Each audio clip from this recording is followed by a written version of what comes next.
Hi guys! For today's video is birthday sa akong anak karon no. So, nag-decide ang tami guys nga mga ligo me pero wala na dayon kay kani nga time manggod atong 19 is grabe gid ang ulan gabi no.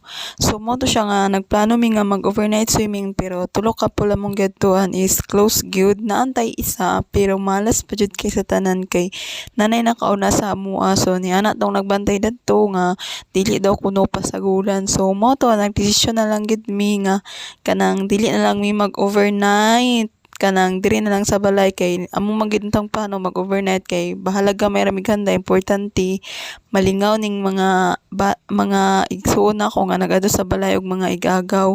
So mo to siya diri na lang mi sa balay kay wala mi nakadayon og overnight kay wala jud grabe gid ang ulan gimalas-malas gid grabe pa namon ta kabasa ning adto dadto.